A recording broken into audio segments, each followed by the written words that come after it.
নানা প্রান্ত থেকে যে যে প্রান্ত থেকে যুক্ত হয়েছেন, যুক্ত হবেন এবং প্রযুক্তির বিভিন্ন মোডে মাধ্যমে আগামীতে এই রেকর্ডেড প্রোগ্রাম দেখবেন, শুনবেন, আপনাদের সকলের জন্য আমার পক্ষ থেকে, একাডেমি ওয়ানের পক্ষ থেকে সালাম, আসসালামু আলাইকুম রহমতুল্লাহ।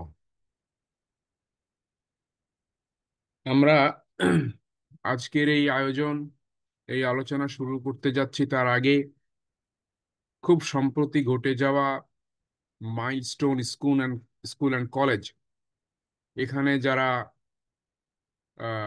প্রাণ হারিয়েছেন এই দুর্ঘটনায়, তাদের রুহের মাগফিরাত কামনা করছি। যারা আহত হয়েছেন তাদের দ্রুত আরোগ্য কামনা করছি, এবং যারা বিভিন্নভাবে আহত, নিহত সহ বিভিন্নভাবে ক্ষতিগ্রস্ত হয়েছেন, তাদের পরিবার পরিজন, আত্মীয় স্বজন, তাদের সমব্যথী সকলের জন্য আল্লাহর কাছে ধৈর্য ধারণ করা তৌফিক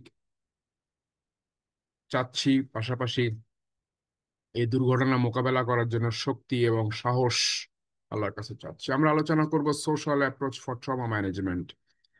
আলোচনাটা, আপনারা জানেন যে বেলাল ভাই একটা ধারাবাহিক আলোচনা করছিলেন, আমাদের সম্মানিত সাইকোলজিস্ট, সিনিয়র সাইকোলজিস্ট। তো তার আলোচনাকে এই পর্যায়ে, আজকের এই পর্বটা ওনার কাছ থেকে অনুমতি নিয়ে ওনাকে এই পর্বে বিরতি দিয়ে আমরা করেছি, অনুমতি নিয়ে আজকে আমার এই আলোচনাটাকে নিয়ে এসেছি এই কারণে যে আমাদের সবার মনে দগদগে ঘা, একটা ট্রমার ভেতর দিয়ে আমরা যাচ্ছি, পুরো জাতি, পুরো দেশ, এবং দেশের গণ্ডি পেরিয়ে বাইরেও অনেকে এই ট্রমার ভেতরে, এইটার কারণে এই এই বাংলাদেশের milestone college and school and কলেজে যে ট্রমা, ছোট ছোট বাচ্চারা যেভাবে আগুনে পুড়ে মারা গেল, আহত হলো, এটা একটা দগদগে ঘা হয়ে আছে। এবং এই জাতি, গত এই 36 জুলাইয়ের রেশ এখনো শেষ হয়নি। আমাদের পুরো জাতিসত্তা সেই ফরাসি বিপ্লব 11 বছর ধরে চলেছিল, 1789 থেকে 1789 থেকে 1800 পর্যন্ত, 1799 বা 1800 পর্যন্ত, যে দগদগে 10টা 11টা বছর যে চরম অস্থির অবস্থার ভিতরে কাটাচ্ছিল, অনেকটা সে ধরনেরই অস্থির অবস্থা একটা বছর হয়ে গেল। আমাদের আশঙ্কা হলো, আমার ব্যক্তিগতভাবে আশঙ্কা হলো যে আমাদের আগামী বেশ কয়েকটা বছর এরকম অস্থিরতার ভেতর দিয়ে যেতে হবে, এবং সেটা হবে সেই 36শে জুলাইয়ের রেশ, বা তার যে যে যে বিপ্লবোত্তর যে সামাজিক পরিবর্তন, পট পরিবর্তনের ধারাবাহিকতা। এই ট্রমার ভেতরে আর একটা ট্রমা, আল্লাহ না জানে, আল্লাহর কাছে দোয়া করে আমাদেরকে যেন এই দেশে আর নতুন করে কোনো ট্রমা দেখতে না হয়। তো এই ট্রমা নিয়ে, ট্রমা ম্যানেজমেন্ট, এটা নিয়ে আমাদের একটু ধারণা থাকা ভালো। যারা সাইকোলজিস্ট, যারা ক্লিনিশিয়ান, যারা সাইকিয়াট্রিস্ট, যারা কাউন্সিলর, থেরাপিস্ট, তারা ট্রমার একাডেমিক আলোচনা করবেন।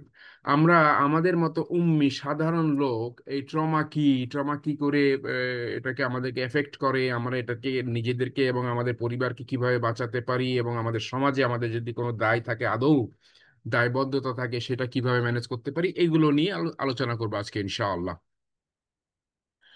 প্রথম কথা হচ্ছে ট্রমা কি,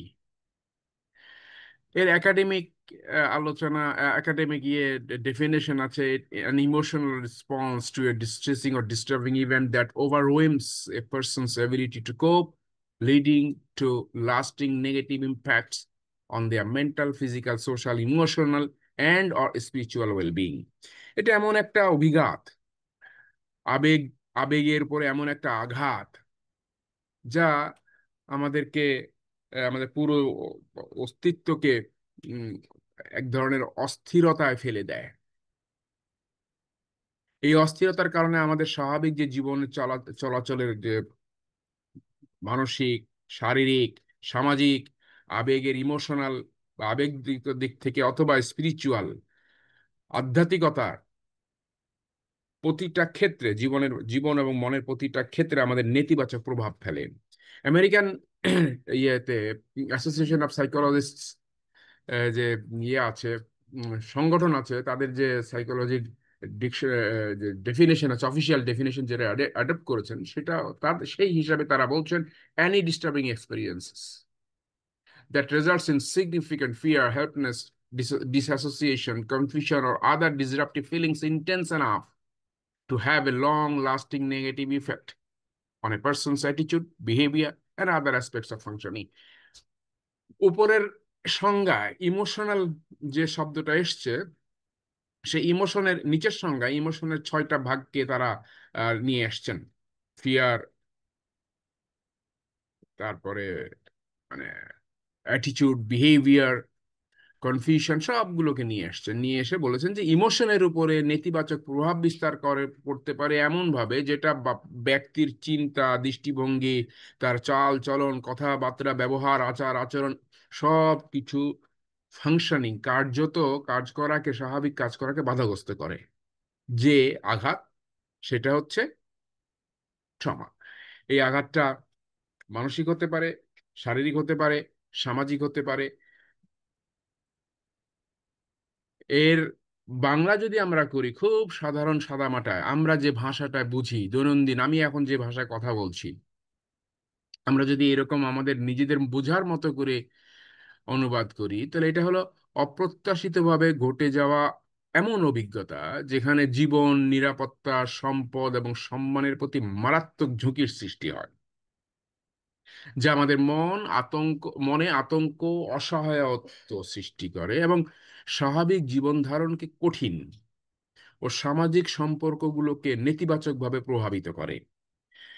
এই ডেফিনেশনটা নেওয়ার কারণ হলো, শুধু ব্যক্তি মনে আঘাত করা, আঘাত হানা, মন খারাপ করা বা মন খারাপ হওয়া বিষয়টা যদি হতো, তাহলে ট্রমা হিসাবে না বললেও চলতো। কিন্তু এমন একটা অবস্থা সৃষ্টি হয় যেখানে টোটাল নিরাপত্তাহীনতার কারণে আমাদের সঙ্গে পরিবার, ক্ষুদ্র মানে নিকটতম পরিবার, পরিবার একান্ত পারিবারিক বলয় থেকে শুরু করে সামাজিক যে কোনো পর্যায়ে যে সম্পর্কগুলো, বৃহত্তর পর্যায়ে যে সম্পর্কগুলো আমাদের আছে, এই সম্পর্কগুলো ক্ষতিগ্রস্ত হয় আমার মনের অসহায়ত্বের কারণে, আমার মনের অস্থিরতার কারণে। ইন দ্যাট কেস সেখানে আমাদের মনে ফিয়ার থাকে, ভয় থাকে, অ্যাংজাইটি থাকে, উদ্বিগ্নতা থাকে, হেল্পলেসনেস থাকে, আমরা অসহায় বোধ করি, কনফিউশন থাকে আমাদের মনে, কি হবে, কি করব, আমি ঠিক বুঝে উঠতে পারছি না আমি করবোটা কি, ডিসঅ্যাসোসিয়েশন থাকে, আমি নিজেকে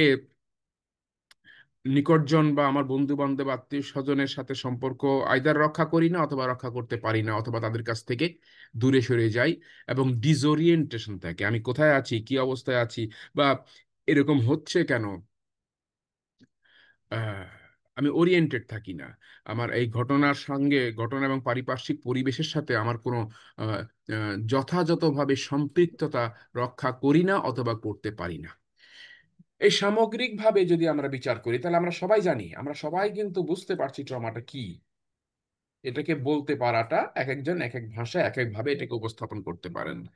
তো ট্রমার যে ইয়েটা হয়, এর কারণে যে পরিবর্তনটা আমাদের মনে, নেতিবাচক পরিবর্তন যেগুলো হয়েছে, যেগুলো বললাম এতক্ষণ, তার ভিতরে প্রধানত যেগুলো আসে, অ্যাংজাইটি।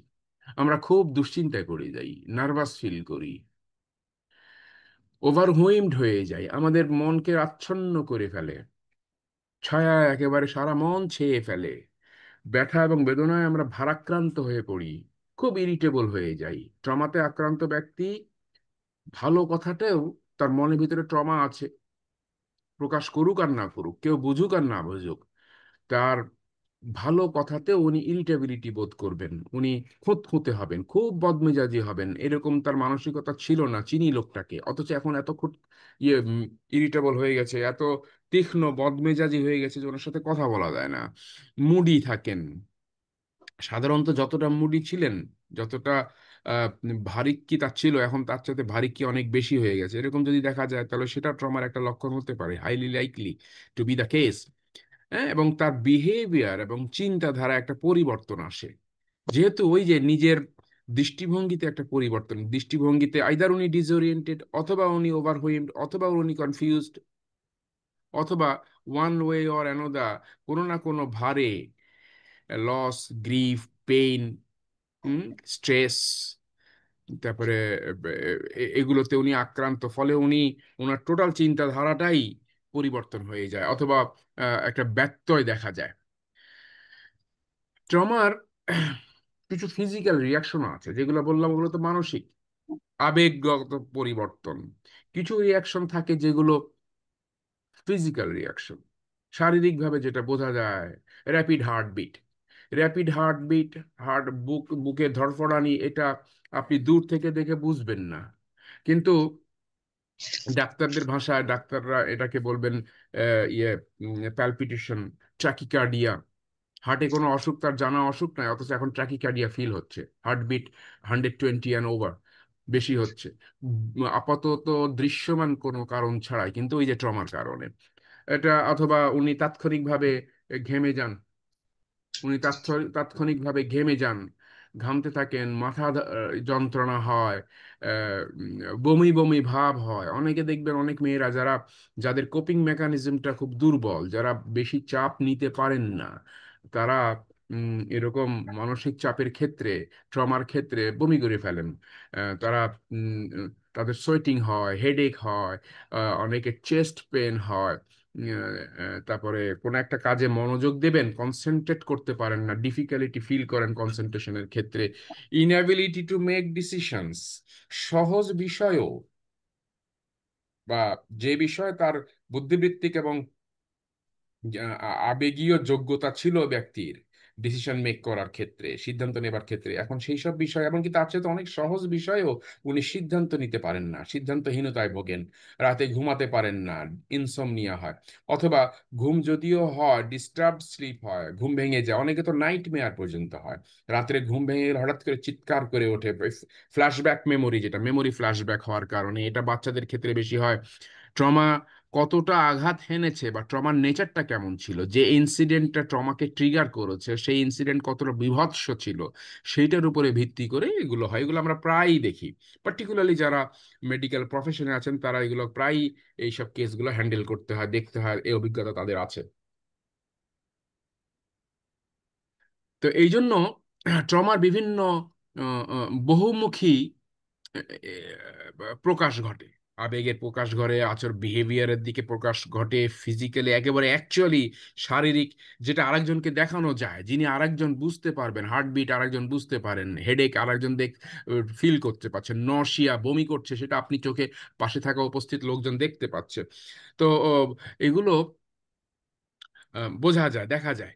তো এরকম বিভিন্নভাবে যে পরিবর্তনগুলো হয়, এর সঙ্গে সঙ্গে কিছু ইনভায়রনমেন্টাল ট্রমাতে আক্রান্ত যারা, ট্রমার একটা বিষয় হচ্ছে যে যার উপর দিয়ে বিপদটা আপতিত হয়েছে, শুধুমাত্র তিনিই ট্রমাতে আক্রান্ত আক্রান্ত হবেন বিষয়টা এমন না।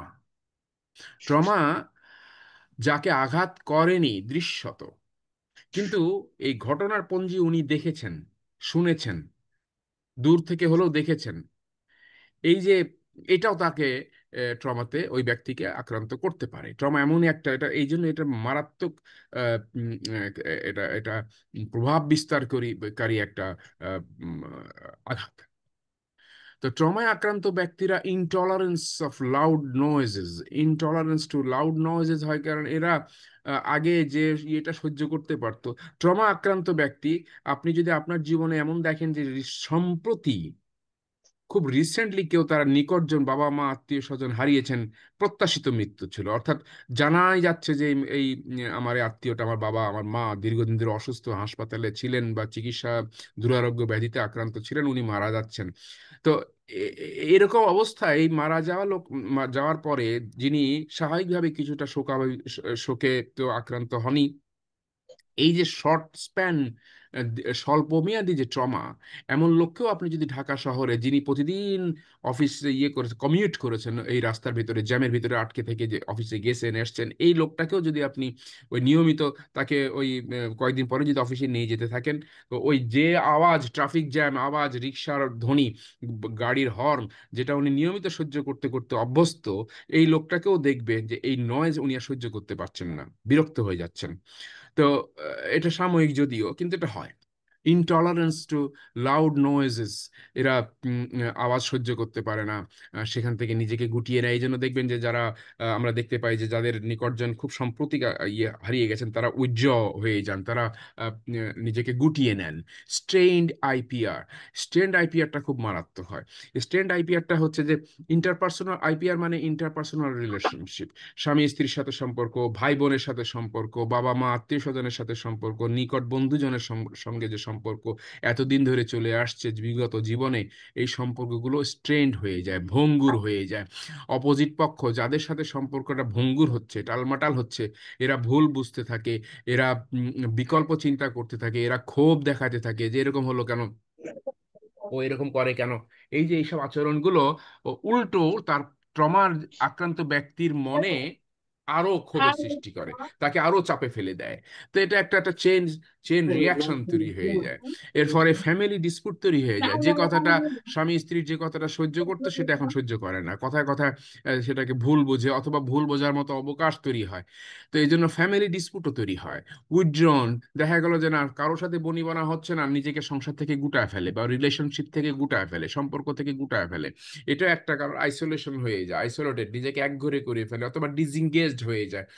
আমি আর এসবের ভিতরে নেই, কথাটা এভাবে বলে যে আমি তোমাদের এসবের ভিতরে নাই, আমাকে একা একা থাকতে দাও, একা থাকো, অথবা একা থাকো, আমাকে একা থাকতে দাও, আল্লাহর রাস্তে মাফ করো। এই ধরনের বিভিন্নভাবে এক্সপ্রেশন গুলো হয়। এই সবগুলো হয় কি আইপিআর, ইন্টারপার্সোনাল রিলেশনশিপ। ইন্টারপার্সোনাল রিলেশনশিপটা এক ছাদের নিচে বসবাসকারী পরিবারের সদস্যদের মধ্যে হতে পারে।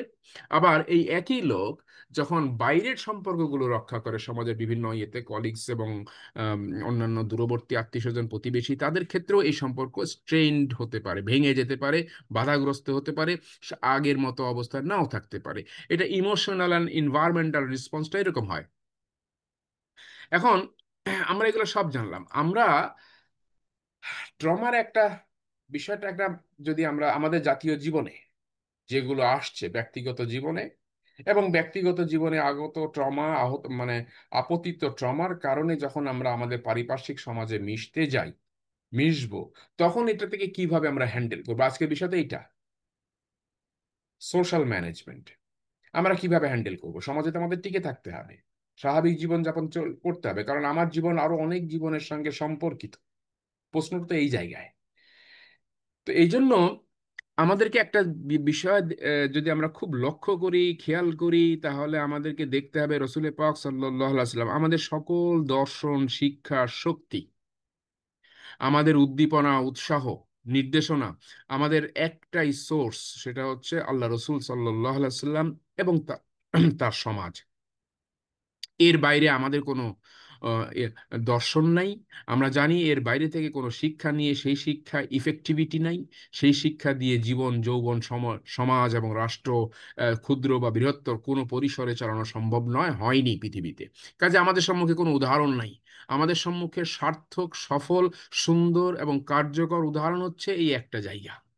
জীবনের সকল ক্ষেত্র, ব্যক্তিগত পর্যায় থেকে শুরু করে সামষ্টিক, ক্ষুদ্র থেকে বৃহত্তর, একক থেকে বহুত্ব, সকল ক্ষেত্রে একটা মাত্র সোর্স আছে।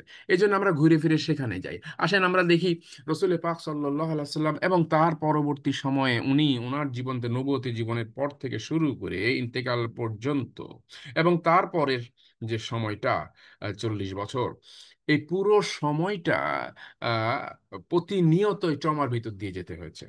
কালেকটিভ, ইন্ডিভিজুয়াল ট্রমা যেটা কালেকটিভ ফর্মে এসেছিল, কারণ ওনারা সবাই ছিলেন এক উম্মাহ, একে অপরের সাথে অঙ্গাঙ্গি ভাবে জড়িত। তো আমি এখানে সেখানে কয়েকটা বহু ঘটনা আপনারা জানেন, আমি বিনয়ের সাথে বলি, বিয়াদবি নেবেন না, আমি দুই একটা ঘটনা আপনাদের সম্মুখে রেফারেন্স হিসেবে আমি হযরত তালহার সেই বিখ্যাত ঘটনাটা নিয়ে আসতে পারি। হযরত তালহা রাদিয়াল্লাহু তাআলা আনহু বেশিরভাগ সময় চেষ্টা করতেন উনি রাসূল সাল্লাল্লাহু আলাইহি ওয়াসাল্লামের সোহবতে থাকার জন্য। ওনার একটা ছেলে ছিল উমাইর। এই উমায়ের একটা বিড়াল ছানা ছিল, রাসূল সাল্লাল্লাহু আলাইহি ওয়াসাল্লাম যাতায়াতের পথে এই উমায়েরকে দেখতেন, এবং ওই বিড়াল ছানা নিয়ে ছেলেটা খেলা করত। সেই একদিন সেই বিড়াল ছানাটা মারা গেল, উমায়ের কাছে যখন উনি শুনলেন, আল্লাহ রাসূল সাল্লাল্লাহু আলাইহি ওয়াসাল্লাম তার সহমর্মিতা প্রকাশ করেছেন। এটা তো ছিল বিড়ালের ঘটনায়, ছোট্ট বাচ্চা উমায়ের মন খারাপ হওয়ার বিষয়টা। কিন্তু উমায়ের নিজেও কিন্তু একবার অসুস্থ হয়ে যান, অসুস্থ হয়ে যান, বাচ্চা, ছোট্ট বাচ্চা অসুস্থ হয়ে, এবং তালহা রাদিয়াল্লাহু তাআলা আনহু এই ছেলের ব্যাপারে খোঁজ খবর নিতেন। বাবা তো তো আহ, আহ, চেষ্টা করতেন বেশিরভাগ সময় উনি রাসূল সাল্লাল্লাহু আলাইহি ওয়াসাল্লামের সান্নিধ্যে থাকার জন্য। তো উমাইয়ের অসুস্থ অবস্থায়, ইয়ে তালহা রাদিয়াল্লাহু তাআলা আনহু রাসূল সাল্লাল্লাহু আলাইহি ওয়াসাল্লামের দরবারে থাকা অবস্থায় বাড়িতে উমাইর মারা যায়, ছোট বাচ্চাটা মারা গেলে উমাইরের মা উম্মে সুলাইমান রাদিয়াল্লাহু তাআলা আনহা উনি করলেন কি, বাচ্চাটাকে নিজে নিজেই গোসল দিলেন। বাড়ির আত্মীয় স্বজন যারা ছিল তাদেরকে বললেন, তাদের সহযোগিতা বাচ্চাটা গোসল দিলেন, কাফন পরালেন, সব রেডি করে রেখে এরপরে ঘরের ভিতরে বাচ্চার লাশটাকে শোয়ায় রাখলেন আর একটা ঘরে। এরপরে হযরত তালহা রাদিয়াল্লাহু তাআলা আনহু যখন রাত্রে ফিরলেন, তো জিজ্ঞাসা করলেন উমার কেমন আছে। কয়, আগের চাইতে আজকে একটু শান্ত। তালহা রাদিয়াল্লাহু তাআলা আনহু মোটামুটি অ্যাসিওর্ড হলেন যে না, ছেলেটা তাহলে আগের চেয়ে ভালো আছে। উমার রাদিয়াল্লাহু তাআলা আনহু উম্মে সুলাইম রাদিয়াল্লাহু তাআলা আনহু স্বামীকে খাওয়ালেন, নিজে খেলেন। মা, যার সন্তান মারা গেছে, নিজের হাতে দাফন কাফন পরিয়ে উনি রেখে এসেছেন ওই আরেকটা পাশের ঘরে, স্বামীকে খাওয়ালেন, নিজে খেলেন। সকালবেলা, এটা খুব কষ্টের কথা, সকালবেলা আহ উমায়ের উম্মে সুলাইম রাদিয়াল্লাহু তাআলা আনহা আবু তালহা রাদিয়াল্লাহু তাআলা আনহুকে বলতেছে, আচ্ছা, খেতে বসে, আচ্ছা, আপনার কাছে যদি কেউ তার প্রিয়জনকে রেখে যায় আমানত, আর আপনার পরে এসে আপনার কাছ থেকে চাইলো, নিয়ে গেল, আপনার কি করা উচিত? দিয়ে দেব, দিয়ে দেওয়া উচিত। ওকে, তো এটাই তো আমানতদারিতা, রাইট? ইয়া আবু তালহা, আমাদের কাছে আল্লাহ পাক উমাইরকে আমানত রেখেছিলেন। আমাদের সেই প্রিয় আমাদেরও মায়া পড়ে গেছিল বাচ্চার উপরে। আল্লাহ আমাদের এই বাচ্চাটাকে গত রাতে নিয়ে গেছেন। ইন্না লিল্লাহি ওয়া ইন্না ইলাইহি রাজিউন। আবু তালহা স্ত্রীর মুখের দিকে, উম্মে সুলাইমের দিকে তাকায় থাকলেন, ওনার বুকটা ফেটে যাচ্ছিল। কিন্তু the way she approached and presented, Abu Talha খুব কষ্ট পেলেন। উনি ওখান থেকে উঠে বাচ্চাকে দেখলেন, এরপরে রাসূল সাল্লাল্লাহু আলাইহি ওয়াসাল্লামের কাছে গেলেন। এক ধরনের অনুযোগ, অভিযোগ, ইয়া রাসূলুল্লাহ, আমার ছেলে কালকে এই অবস্থা, আমি জানি না, আমাকে আমার স্ত্রী এখন জানাচ্ছে। রাসূল সাল্লাল্লাহু আলাইহি সাল্লাম বললেন, এটা নিয়ে আপনারা জানেন এই হাদিসটা বুখারীতে এসছে, আহমদে এসছে, ফাতুল বারীতে এটা নিয়ে বিশাল একটা বিস্তৃত ব্যাখ্যাই দেওয়া হয়েছে এটার উপরে। তো এবং ওই রাতেই রাসূল সাল্লাল্লাহু আলাইহি ওয়াসাল্লাম দোয়া করলেন। সেই দোয়ার ফসল হলো আবু তালহা উম্মে সুলাইমের পরবর্তী সন্তান, যেটা ওই রাতেই গর্ভে এসেছিল, আব্দুল্লাহ ইবনে আবু তালহা। যারা আব্দুল্লাহ ইবনে আবু তালহার জীবনী পড়বেন, আমি বিনয়ের সঙ্গে অনুরোধ করি, আপনাদের ভাইয়ের অনুরোধটা একটু সময় পেলে বিবেচনা করেন। আব্দুল্লাহ ইবনে আবু তালহার পরবর্তী জীবনটা দেখবেন একজন সাহাবী হিসাবে তার কি অসাধারণ জীবন এবং কন্ট্রিবিউশন। আল্লাহ রাব্বুল আলামিন রিপ্লেসমেন্টটা কিভাবে দেন, ধৈর্যের রিপ্লেসমেন্ট, এখানে একটা বিরাট শিক্ষা আছে। এসবগুলো আমাদের সমাজে আলোচনা হয় কম, আফসোস। আবার যদি আমরা আসমা রাদিয়াল্লাহু তাআলা আনহার কথা বলি, আসমা রাদিয়াল্লাহু তাআলা আনহা আবু বকর রাদিয়াল্লাহু তাআলার বড় মেয়ে, আয়েশা রাদিয়াল্লাহু তাআলা আনহার বড় বোন, অসম্ভব সুন্দরী ছিলেন। আসমা রাদিয়াল্লাহু তাআলা আনহা হাজ্জাজ বিন ইউসুফ যখন তার ছেলে আহ, আব্দুল্লাহ, আসমা রাদিয়াল্লাহু তাআলার বিয়ে হয়েছিল জুবাইর রাদিয়াল্লাহু তাআলা আনহুর সাথে। তো তখন তাদের ছেলে আব্দুল্লাহকে হত্যা করা হয়। আব্দুল্লাহ বিন জুবাইর হত্যা করে তার লাশ ওকবাতুল মদিনায় টানিয়ে রেখেছিল প্রকাশ্যে, জাস্ট টু ডেমনস্ট্রেট যে হাজ্জাজের বাইরে, মতামতের বাইরে যদি কোনো সাহাবী বা কেউ যান তা তার পরিণতি কি হবে, এইটা দেখানোর জন্য। তার পরিণতি এরকমই হবে। একজন রাসূল সাল্লাল্লাহু আলাইহি ওয়াসাল্লামের সাহাবীকে মেরে তার লাশ ঝুলায় রাখা হয়েছিল। তখন আসমা রাদিয়াল্লাহু তাআলা আনহার বয়স প্রায় 100। উনি জানেন ওনার সন্তানকে মেরে ফেলা হয়েছে। একদিন ওই রাস্তা দিয়ে যাচ্ছিলেন এবং যাওয়ার সময় দেখছেন যে লাশ তখনও সে বিকৃত লাশ ঝুলে আছে। আসমা রাদিয়াল্লাহু তাআলা আনহা লাশের পাশ দিয়ে যাচ্ছিলেন, আর তখন বললেন যে এই ইয়েকে, ব্যানারটাকে কি নামানোর সময় এখনো হয়নি। এ কথা বলতে বলতে উনি চলে গেলেন। হাজ্জাজ বিন ইউসুফ লোক পাঠালো যে বুড়িকে ধরে নিয়ে আয়। উনি আসবেন না। এরপরে আবার দুই তিনজন লোক পাঠালো যে তোমাকে, তুমি যদি না যাও তো তোমার চুলের মুঠি ধরে নিয়ে যেতে বলেছে আমাদেরকে, তো নিয়ে যাও। আমি যাব না। তখন হাজ্জাজ বিন ইউসুফ নিজেই আসছেন, আসমা রাদিয়াল্লাহু তাআলা আনহা। জাস্ট ইমাজিন, তার ছেলেকে হত্যা করা হয়েছে, হত্যা করে সে লাশটা দাফনও করতে দেওয়া হয়নি, তখন সম্ভবত 98 না 99 দিন চাচ্ছে, 3 মাস হয়ে গেছে। এই লাশ বিকৃত, উম, মোটামুটি পচন ধরেনি, কিন্তু ওই আরাবিয়ান আবহাওয়াতে শুকায় কেমন ইয়ে হয়ে যায়, সেরকম শ্রিঙ্ক হয়ে সেই লাশ ঝুলা রেখেছে, সেই রকম লাশ ওখানে ঝুলানো অবস্থায়। তো তখন উনি যখন যাননি, তখন হাজ্জাজ বিন ইউসুফ যে টিটকারি করতেছে, এ বুড়ি, আস্তাগফিরুল্লাহ, দেখেছো কি অবস্থা করেছে তোমার ছেলের? আসমা রাদিয়াল্লাহু তাআলা বললেন, আমি দেখেছি তো। আমার ছেলে, তুমি আমার ছেলের দুনিয়া বরবাদ করেছো, আর আমার ছেলে তোমার দুনিয়া আখিরাত দুটাই বরবাদ করেছে। তোর মতো জালিমের আখিরাত বরবাদ করে ফেলেছে। আসমা রাদিয়াল্লাহু তাআলা আনহা, আব্দুল্লাহ রাদিয়াল্লাহু তাআলা আনহুর শাহাদাতের 100 দিনের মাথায় আসমা রাদিয়াল্লাহু তাআলা ইন্তেকাল করেন। বিলাপ করেননি এই মহিলা। এই সাহাবী সন্তানের ইন্তেকাল, শাহাদাত, এবং সেখানে ওনার লস ছিল, গ্রিফ ছিল, পেন ছিল, ট্রমা ছিল, এলজিপিটি যেটা আমি বলি, loss, grief, pain and trauma সব ছিল। কিন্তু যেটা ছিল না, আসমা রাদিয়াল্লাহু তাআলা আনহাকে না ভাঙা গেছে, না তার ধৈর্যের কোন রকম টান পড়েছে। আল্লাহ পাক তাকে এই অসাধারণ ধৈর্য দিয়েছিলেন। This is what Islam is. এইটা, এই হলো মুসলমান চরিত্র। এইখানে ইসলাম আমাদেরকে ট্রমার ম্যানেজমেন্টের, ট্রমা কোপ করার একটা অসাধারণ শক্তি যোগায়। একটা হাদিস বলি, আবু মুসা আশআরী রাদিয়াল্লাহু তাআলা আনহু থেকে বর্ণিত, রাসূল সাল্লাল্লাহু আলাইহি ওয়াসাল্লাম বলেছেন, যখন কারো সন্তান মারা যায় তখন আল্লাহ তাআলা ফেরেশতাদেরকে ডেকে বলেন, তোমরা আমার বান্দার সন্তানের জান কবজ করে ফেলেছো? তারা বলেন, হ্যাঁ। আল্লাহ বলেন, তোমরা তার কলিজার টুকরার জান কবজ করে ফেলেছো? তারা বলেন, হ্যাঁ। আল্লাহ তাআলা বলেন, তোমরা আমার বান্দা কি বলেছে? তারা বলেন, আপনার বান্দা এই বিপদে ধৈর্য ধারণ করে আপনার প্রশংসা করেছে এবং ইন্না লিল্লাহি ওয়া ইন্না ইলাইহি রাজিউন পড়েছে। তখন আল্লাহ তাআলা বলেন, তোমরা আমার এই বান্দার জন্য জান্নাতে একটি প্রাসাদ নির্মাণ করো, তার নামকরণ করো বাইতুল হামদ, প্রশংসার ঘর। এই হাদিসটা বেশ কয়েকটা জায়গায় এসছে, একটা ঘটনা প্রসঙ্গে এসছে। আর একটা হাদিস, হযরত আবু হুরায়রা রাদিয়াল্লাহু আনহু বলেছেন, আমি রাসূল সাল্লাল্লাহু আলাইহি সাল্লামকে বলতে শুনেছি, শিশু অবস্থায় মৃত্যুবরণকারী মুসলমান সন্তানেরা জান্নাতের শিশু খাদেম হবে। তারা তাদের পিতা মাতাকে পেলে কাপড় ধরে টেনে জান্নাতে না নেওয়া পর্যন্ত ছাড়বে না।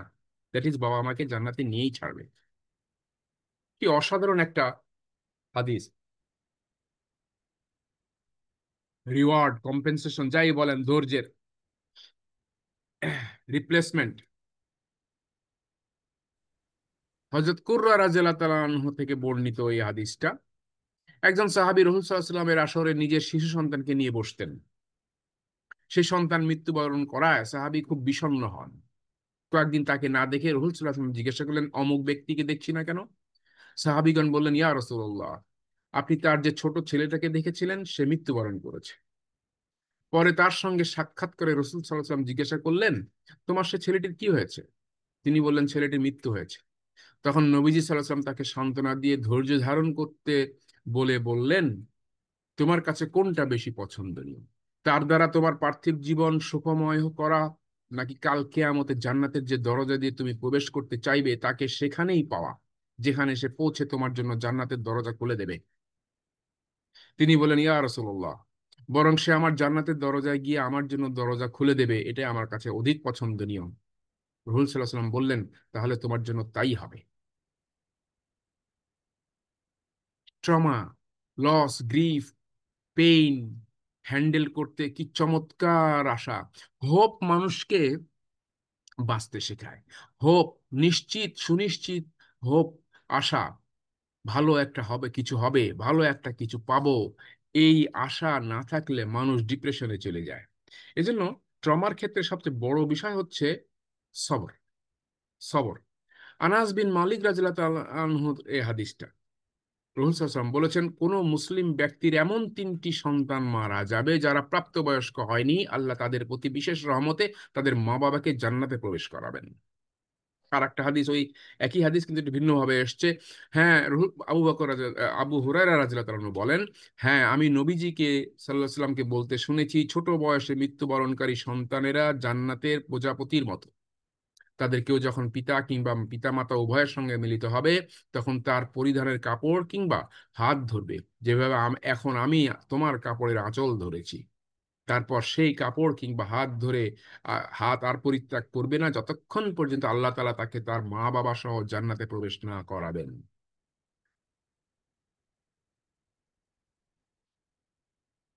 আল্লাহর একটা ঘোষণা আছে, আপনারা সবাই জানেন, সূরা বাকারার 155 নম্বর আয়াত, বিসমিল্লাহির রহমানির রহিম, ওয়ালা নাবলুওয়ান্নাকুম, এই লামে তাকিদ, অবশ্যই, অবশ্যই।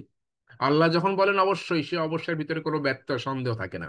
ওয়ালা নাবলুওয়ান্নাকুম, অবশ্যই আমি তোমাদেরকে পরীক্ষায় ফেলবো, বালায় ফেলবো, বিশাইয়্যিম মিনাল খাউফ, ভয় থেকে কিছু দিয়ে, ভয়ের কিছু দিয়ে, ওয়াল জু, ক্ষুধা দিয়ে, ওয়া নাকসিম মিনাল আমওয়াল, তোমাদের ইয়ের মালের লস দিয়ে, লোকসান দিয়ে, ওয়াল আনফুস, জীবনের লোকসান দিয়ে, প্রাণহানি দিয়ে, ওয়া ওয়াসসামারাত, তোমাদের সম্পদের ক্ষতি দিয়ে, ও বাশশিরিস সাবিরিন, আর যারা সবর করে এই অবস্থায়, যারা ধৈর্য ধরবে তাদেরকে সুসংবাদ দাও। স্বয়ং আল্লাহর কথা। আল্লাহ বলছেন ওয়ালা নাবলুওয়ান্নাকুম, আমরা পরীক্ষা চাই না ঠিক, কিন্তু আল্লাহ পরীক্ষায় ফেলবেন। তো পরীক্ষা যদি পরীক্ষায় আমরা আমরা কেউ পরীক্ষা চায় না, কেউ পরীক্ষায় বসতে চায় না, কিন্তু পরীক্ষার একটা বিষয় হলো কি, পরীক্ষার দুটো রেজাল্ট হয়, আউটকাম হয়, either this or that, either this way or that way. Either this way মানে হয় ফেল করবে, অকৃতকার্য হবে, অথবা কৃতকার্য হবে, এর মাঝামাঝি কোনো অবস্থান নাই। তা আল্লাহ পরীক্ষা না দিক, আমরা এটা চাই, কিন্তু যদি দেনই, তাহলে আউটকামটা যেন পজিটিভিটি হয়, আল্লাহ আউটকামটা যেন আমাদের অনুকূলে যায়, আমরা যেন সেখানে কৃতকার্য হতে পারি। কাজেই বড় প্রতিদানের বড় পরীক্ষা, পরীক্ষা যত বড় হবে প্রতিদানও তত বড় হবে। সূরা আনফালের 28 নম্বর আয়াতে স্পষ্ট বলেছে, ওয়ালামু আন্নামা আমওয়ালুকুম ওয়া আওলাদুকুম ফিতনা, জেনে রাখো, ওয়ালামু, জেনে রাখো, আন্নামা আমওয়ালুকুম ওয়া আওলাদুকুমুল ফিতনা, তোমাদের আমওয়াল, তোমাদের আওলাদ, সন্তান সন্ততি ফিতনা, পরীক্ষা। ওয়ান্নাল্লাহা ইনদা আজরুন আযীম, আর এই পরীক্ষায় যারা পাশ করবে তাদের অনেক বড়, অনেক মহান, অনেক শানদার পুরস্কার রয়েছে। তো পরীক্ষা আমাদের জন্য শুধু না, যারা আহত নিহত, যারা সরাসরি ইমপ্লিকেটেড হন, ক্ষতিগ্রস্ত হন, এফেক্টেড হন, তাদের জন্যই শুধু না, যারা সরাসরি ক্ষতিগ্রস্ত হন না, ওই সমাজের এমন যারা থাকে তাদের জন্যও কিন্তু পরীক্ষা। পরীক্ষা পুরো পুরো সমাজের জন্যই।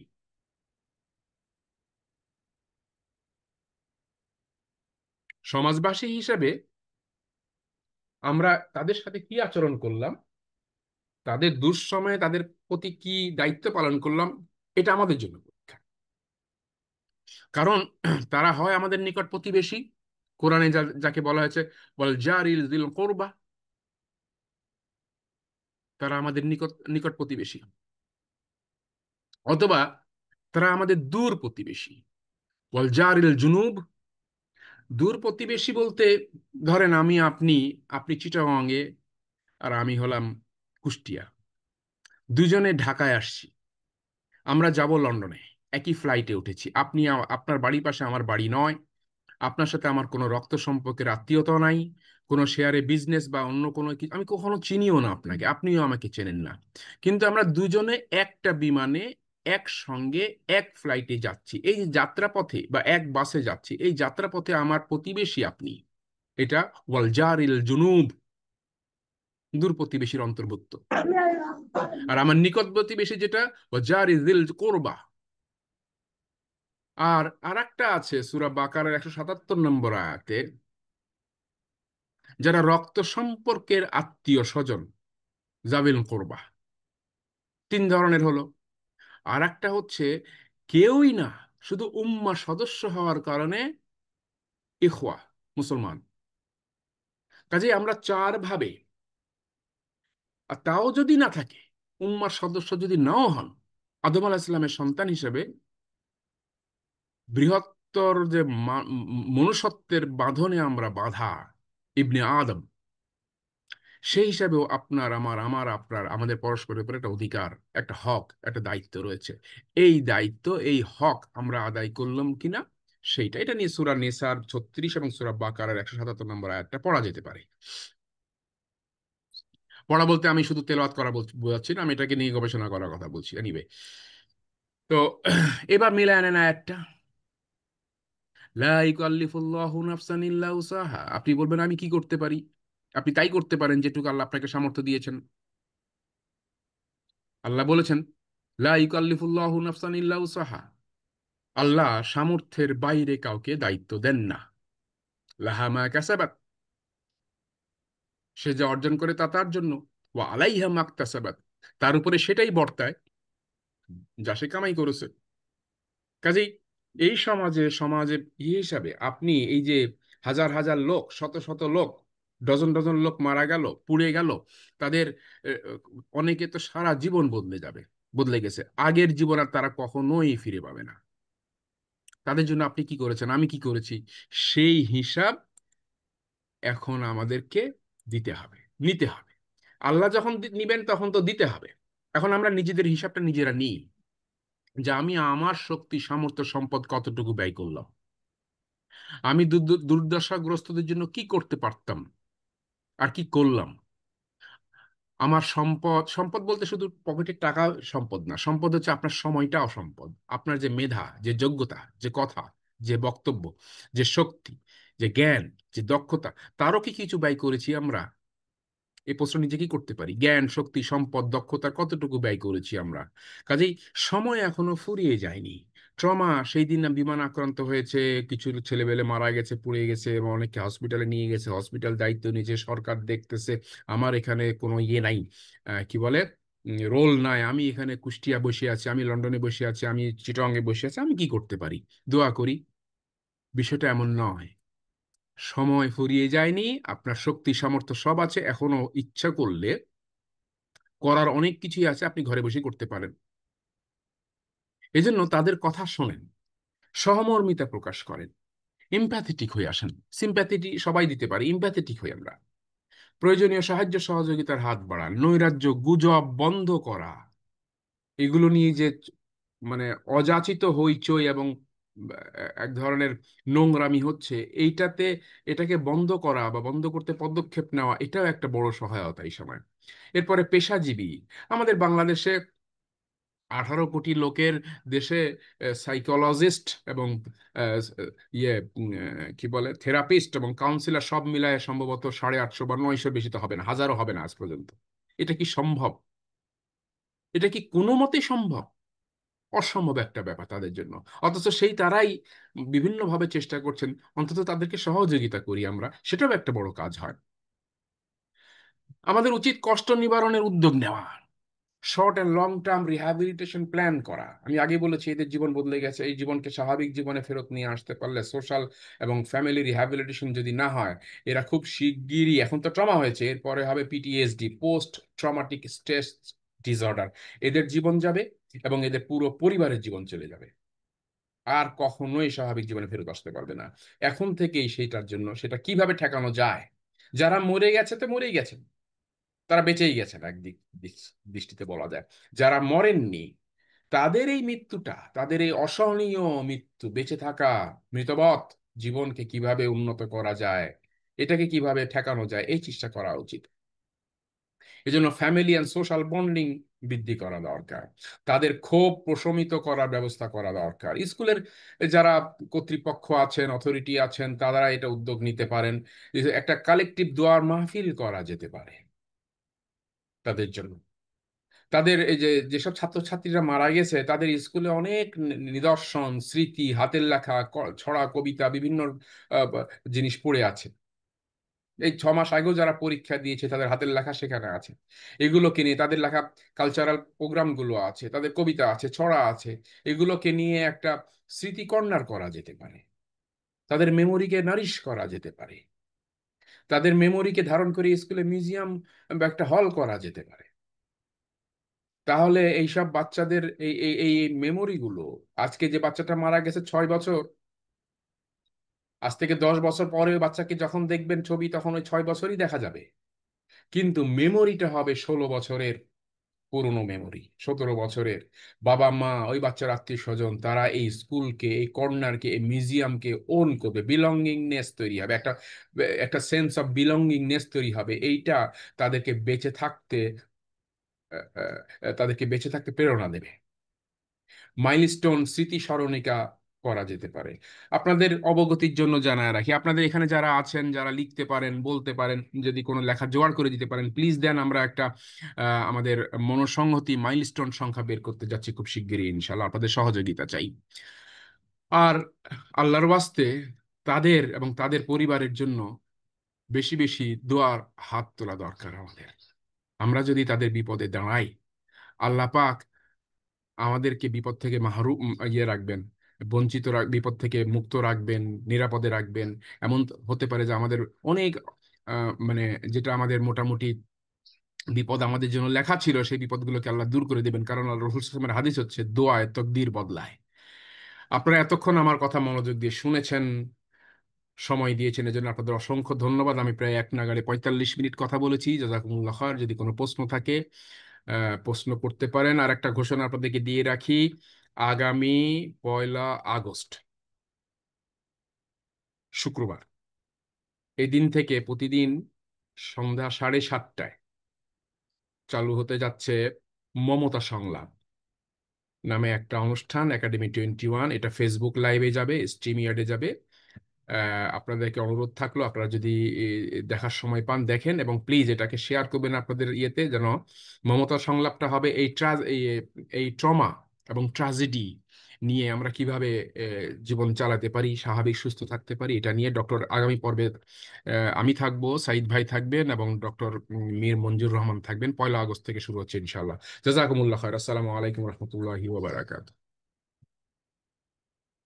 ওয়ালাইকুম সালাম স্যার। স্যার আপনাকে অসংখ্য ধন্যবাদ। খুব সুন্দর করে trauma management, social approach for trauma management উপর আলোচনা করার জন্য। এরপর হচ্ছে আমাদের উপস্থিত দর্শকদের মধ্য থেকে স্যার উদ্দেশ্যে কারো যদি কোনো ধরনের প্রশ্ন থাকে বা যে আলোচনা হয়েছে তার উপর কোনো ধরনের মন্তব্য থাকে, কাইন্ডলি হ্যান্ড রাইজ করে আপনি আপনার মূল্যবান প্রশ্নটি অথবা মন্তব্যটি করুন।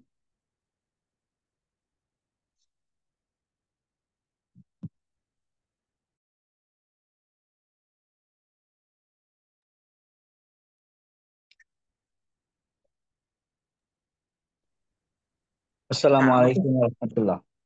ওয়ালাইকুম সালাম রহমতুল্লাহ। জি মাহবুব ভাই, আপনি বলুন। আম, আলহামদুলিল্লাহ। আসলে এখানে এই এই প্রেজেন্টেশনের উপরে প্রশ্ন বা পরামর্শ না দেওয়া মানে হচ্ছে এটাও একটা যে আমরা ট্রমা ম্যানেজমেন্টে আমরা হেল্প করি না। এটা একটা, আমি নিজেকে এইভাবে নিজেকে দোষী মনে করবো যে এত চমৎকার একটা প্রেজেন্টেশন শুনেও যদি আমার ভিতরে কোনো অনুভূতি না আসে তাহলে মনে করবো যে আমিও ট্রমা ম্যানেজমেন্টের কোনো হেল্প করার মতো যোগ্য নই। এটা হলো একটা feelings. So it was an excellent presentation. অনুভূতিটাকে উনি সুন্দরভাবে তুলে ধরেছেন, যেটা বিশেষ করে কোরআন হাদিসের আলোকে যে ট্রমাকে যে কিভাবে ম্যানেজ করা যায় তার একটা চমৎকার এক্সাম্পল আমাদের সম্মানিত জিওলগ ভাই তুলে ধরেছেন। আহ, আমরা ফিল করছি ওনার আলোচনা শুনে যে আসলে আমাদেরকে অনেকভাবে কন্ট্রিবিউট করা দরকার। তো এত কষ্ট করে এত সংক্ষিপ্ত সময়ের মধ্যে এরকম একটা প্রেজেন্টেশন পেশ করার জন্য ওনার প্রতি আমাদের মোবারকবাদ। আয়োজকদের প্রতি আমাদের ধন্যবাদ, শুক্রিয়া। আসসালামু আলাইকুম রহমতুল্লাহ। ধন্যবাদ ওয়ালাইকুম রহমান আসসালাম। ভাই। এরপর হচ্ছে আমাদের হ্যান্ড রাইজ করেছেন ইমতিয়াজ আহমেদ। প্লিজ আপনি আপনার মতামত প্রকাশ করুন। আসসালামু আলাইকুম স্যার। ওয়ালাইকুম সালাম। ওয়ালাইকুম আমি আসসালাম। আসলে জার্মানির বার্লিন থেকে স্যারের আলোচনাটা শুনলাম, যদিও জার্মানিতে এখনো সন্ধ্যা, কি বলে, খুব সকাল হয় নাই, এই মাত্র 4টা 53 বাজে, কিন্তু ট্রমা সম্পর্কে আলোচনাটা শোনার জন্য আমি মূলত খুব আগ্রহী ছিলাম। আর আমি এখানে একটা ক্যাম্পে জব করি, সেটা হলো একটা অ্যাজিল ক্যাম্প, যেটা আমরা রিফিউজি বলতে পারি, যে বিভিন্ন দেশ থেকে, যুদ্ধগ্রস্ত দেশ থেকে লোকজন চলে আসছে, যেমন গাজা থেকে আসছে, ফিলিস্তিন, তারপরে সিরিয়া, এই বর্তমান সময়ে যে যুদ্ধ হচ্ছে আমরা সবাই জানি, যে ইউক্রেন এবং রাশিয়া, এবং বিভিন্ন দেশে যুদ্ধগ্রস্ত লোকগুলো এখানে আসছে ক্যাম্পে, তাদেরকে সহযোগিতা করা, এই দেশের সামাজিক কাজগুলি তাদেরকে সহযোগিতা করাই মূলত আমার এখানে দায়িত্ব আর কি। সোশ্যাল বিট্রয় হিসেবে কাজ করি। সেই ক্ষেত্রে স্যারের যে বৈশিষ্ট্যগুলো বর্ণনা করলো, তে আমার এখানে প্রায় 1700 লোক আছে যারা বিভিন্ন দেশ থেকে আসছে, এবং অধিকাংশের মধ্যে আমি দেখছি সেই স্যাম্পল গুলি আছে। কিন্তু কিছু কিছু ক্ষেত্রে তাদের এই সিচুয়েশন গুলো আমাদের নিজেদের কন্ট্রোল করা লাগে। আমরা কিছু ক্ষেত্রে তাদের কি কন্ট্রোল করবো, আমরা নিজেরই অনেক ক্ষেত্রে ভীত হয়ে যাই এই ক্ষেত্রে, বা সিচুয়েশন আসলে কিভাবে কন্ট্রোল করা যায়, সেই ক্ষেত্রে স্যারের কোনো পরামর্শ আছে কিনা আমার প্রতি? জি স্যার, আপনার উদ্দেশ্যে জি, একটি প্রশ্ন। থ্যাংক ইউ ইমতিয়াজ ভাই, আপনি জার্মানি থেকে এই রাত্রে জয়েন করেছেন, বসে আছেন আমার প্রোগ্রাম শোনার জন্য, আপনাকে অনেক কৃতজ্ঞতা। ট্রমার এটা একটা বড় বিষয়। যারা ট্রমা হেলথ কেয়ার প্রফেশনালস আছেন, সাইকোলজিস্ট, সাইকিয়াট্রিস্ট, হেলথ অ্যাসিস্ট্যান্ট সহ অন্যান্য যারা সরাসরি ট্রমা ডিল করেন, তাদের একটা বড় রিস্ক হলো এই ট্রমা যাদের, উনি কমাতে যে ওনার নিজেও, যেহেতু উনি নিজেও একজন মানুষ, উনি নিজেও ট্রমাতে আক্রান্ত হয়ে যান। কারণ কত নেওয়া যায়, এরকম বহু ঘটনা এখন গাজাতে হচ্ছে, ফিলিস্তিনে হচ্ছে, কাশ্মীরে আমি দেখেছি। তারপরে রোহিঙ্গাদের ক্ষেত্রে এরকম ইয়েরা ট্রমাতে, ডিপ্রেশনে, স্ট্রেসে পড়ে গেছেন। এর জন্য সবচেয়ে সহজ পথ হচ্ছে ম্যানেজমেন্ট ওখানে যেটা করে, আপনাদের ম্যানেজমেন্ট নিশ্চয়ই এটা করে, আপনাদের টাইমিংটা, ওপেনিংটা, আপনাদের এক্সপোজারটা, আওয়ারটা কমায় দেয়, আপনাদের শর্ট স্প্যান ডিটি দেয়।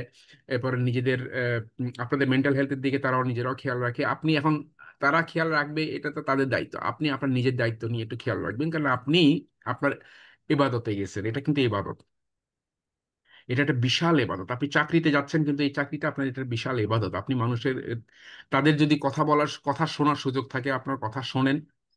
পাশাপাশি এই যে আল্লাহ যে পরীক্ষায় ফেলেছেন, এই পরীক্ষা যে আমাদেরকে পাশ করতে হবে, নিজের তাকে পরামর্শ দেওয়ার সময় নিজের দিকটাও খেয়াল রাখেন, যে আমিও এটা পরীক্ষার মুখোমুখি। এখানে আপনি পরীক্ষক নন, আপনি নিজেও, আপনার জন্য প্রশ্ন এক, আর ওদের জীবনের জন্য প্রশ্ন আর একটা এসছে। প্রশ্নপত্র দুইজনের জন্য দুই রকম, এক, আল্লাহ পরে তাওয়াক্কাল রাখেন। আর একটা কথা হলো, আপনার ফিলিংস যখনই দেখবেন মন খারাপ হচ্ছে, আপনি আপনার কো ওয়ার্কার, কলিগস, বা আপনার যে বিশ্বস্ত, যার উপরে আস্থা আছে, তার সাথে শেয়ার করেন। এবং আপনার নিকটজনের সঙ্গে আপনি সময়টা বেশি কাটান, আপনার পরিবার, বউ বাচ্চা যারা আছে তাদের সাথে সময় বেশি কাটান। প্রফেশনাল গণ্ডির বাইরে থেকে বেরোয় আসে, সোশ্যাল এবং পারিবারিক যে জীবনটা আছে সেখানে অ্যাক্টিভলি ফোকাস দেন, অ্যাক্টিভলি এঙ্গেজড হন। আশা করি বেশি বেশি সেজদা, লম্বা সেজদা, 20 সেকেন্ডের উপরে সেজদা করেন। যখন দেখবেন যে খুব বেশি খারাপ লাগছে, ব্রিদিং এক্সারসাইজ যেটা সাইকোলজিস্টরা বলেন সেটা করেন, অথবা লম্বা সেজদা 20 সেকেন্ড, এক একটা সেজদা 20 সেকেন্ড সময় নিয়ে করেন। আর কোরআন তেলাওয়াত করতে পারেন, আশা করি আপনি উপকার পাবেন ইনশাআল্লাহ। জাযাকাল্লাহ খায়ের ভাই। ধন্যবাদ স্যার আপনার মূল্যবান পরামর্শের জন্য। ধন্যবাদ ইমতিয়াজ ভাইকে। এই পর্ষে আর কেউ আছেন যে কোনো আজকের বিষয়ের উপর আলোচনা রাখতে চান, কোনো প্রশ্ন স্যারের উদ্দেশ্যে? যদি কোনো প্রশ্ন বা মতামত না থাকে, তাহলে আমরা আমাদের অনুষ্ঠান আজকের মতো এখানে শেষ করব। আমাদের আলম স্যার জয়েন করেছেন? আলম ভাই জয়েন করেননি মনে হয়, ওনার একটা প্রোগ্রাম আছে, উনি ওখানে ওই প্রোগ্রামে আচ্ছা, জি ব্যস্ত, ওখানে চলে গেছেন। স্যার, তাহলে কি আমরা জি আজকের মতো প্লিজ, আমাদের জি ইনশাআল্লাহ আহ, আমরা প্রোগ্রাম শেষ করে ফেলবো। আপনি তো অফিসে যাবেন, প্লিজ। প্রিয় উপস্থিতি, বাংলাদেশ সহ বিশ্বের বিভিন্ন প্রান্ত থেকে আজকে যারা আমাদের একাডেমি 21 একাডেমি সংযুক্ত হয়েছিলেন, সবাইকে একাডেমি 21 পক্ষ থেকে আন্তরিক মোবারকবাদ জানাই এবং অশেষ কৃতজ্ঞতা প্রকাশ করছি আপনাদের প্রতি। আর সেই সাথে আগামী শনিবার যথাসময়ে আপনাদের উপস্থিতি কামনা করে আজকের মতো আমাদের অনুষ্ঠান এখানে সমাপ্তি ঘোষণা করছি। আসসালামু আলাইকুম ওয়া রাহমাতুল্লাহি ওয়া বারাকাতুহু। ওয়ালাইকুম আসসালাম ওয়া রাহমাতুল্লাহ। সুবহানাক আল্লাহুম্মা ওয়া বিহামদিকা আস্তাগফিরুকা ওয়া আতুবু ইলাইক। আশহাদু আল্লা ইলাহা ইল্লা আনতা আস্তাগফিরুকা ওয়া আতুবু ইলাইক।